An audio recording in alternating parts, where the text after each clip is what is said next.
Everyone, welcome back to my channel for another process video in my new series, Travel Notebooks. If you're just now joining me, I just recently started to dabble into the travel notebook trend, and I decided to make my first travel notebook about my 2018 favorites, whether it's music, hobbies, movies, TV shows. It's going to be pretty much all of my favorites in 2014. So this is my second process video, and be sure to go to the playlist to check out the first one. But this one is going to be about my hobby, and it's pretty well known. It's pretty obvious that it is about scrapbooking. I have a passion, deep passion for scrapbooking and documenting and preserving all those memories, because unfortunately I don't have very many photos of my childhood, and I wish I did. So I definitely want to document my kids' lives so that way one day when I'm not around, they can look back and read the stories of when they were little. Okay, so let's just go ahead and jump right in. The notebooks that I'm using are from Felicity Jane. I've been on a pretty strict budget, but I did allow myself to go on and purchase some because she was having a moving sale, and I got these for only $2 a piece, which was a steal. I love them. I have yet to find anything wrong with them, except for I wish they were more of a straight edge versus the the rounded corners. But I can live with that, and for getting them at $2 a piece, I'm totally okay with that. So I find that when I work with travel notebooks so far that I am loving the size of them. I love the fact that I can use a lot of my 6x6 paper pads. I find that 6x6 paper pads when I'm looking at collections are almost a staple because I love the fact that you can layer them up with photos and use them pretty much on any size of your project. So I'm just taking an old Dear Lizzy 6x6 paper pad because I have so many, and as you all know, I'm trying to use up my stash. And I've seen this before with other scrapbookers where they angle the paper, and I really like that. So I just kind of layered up two out of this one collection. I apologize, I don't know the collection offhand, but if you want to know, I can definitely leave a comment and I will get back to you on that.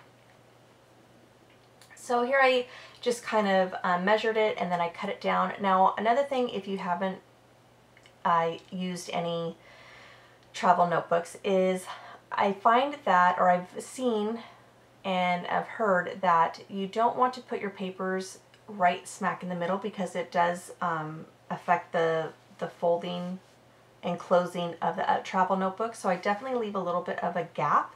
It doesn't bother me. I mean, you can see that the papers still connect. And another thing too that I'm using a lot of for when I work with my travel notebooks are stickers, which I have a ton. So I'm loving the fact that I'm using my sticker sheets, my 6x6 paper pads, any type of scraps for my travel notebooks. And I like how quickly they come together. So here I am just taking, like I said, a photograph of me, and I'm trying to take selfies for everything that I like. So this one was in my scrapbooking studio or workspace, and the first one my daughter took of my first entry on my last process video was when I was sitting on the couch with a book, because my entry was about books. And I'm doing this on purpose because I tend to hide away from the camera or be the one that's always taking the picture. So I'm definitely trying to make myself more present, so that way one day when my kids look back on the books, they don't go, "Well, where was mom?" And not being so self-conscious about it and just forcing myself to get in front of that camera. Now, another thing on products for travel notebooks, I've also heard how quickly the travel notebook can be thick. So a lot of people try to use flat embellishments. Now I got these Sassy Frass numbers that I absolutely love. Have never used them before, but I loved them. They went perfect with the Dear Lizzy collection that I have right here and with that pebble sticker. And all I did was to have it a lot more flatter. I just removed almost all of the layers.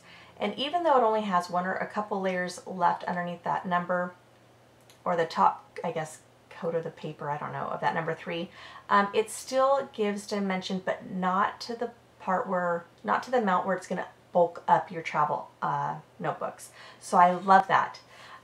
Next I grabbed a sticker, because like I said, I'm trying to use up stickers. I found this one that, again, match the Dear Lizzy collection, match the Sassafras, and this Pebbles. And they're all 3 different companies, but had the same exact color, which is that red, and I really wanted to find something that went with those numbers.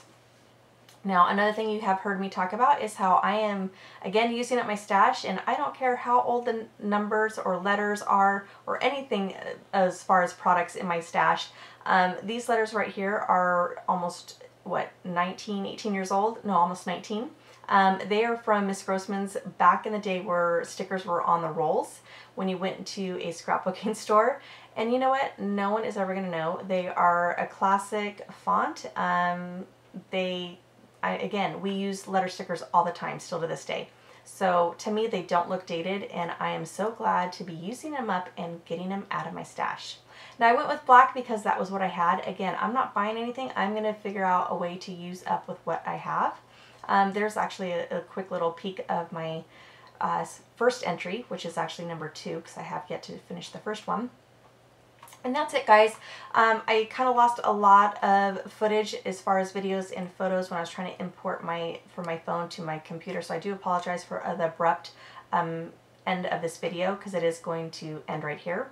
But thank you so much for joining me. If you do like this video, please go ahead and give me a thumbs up. And if you haven't done so already and think that you like my style, be sure to hit that subscribe button. I would love to have you. Have an amazing day and a great summer. Bye!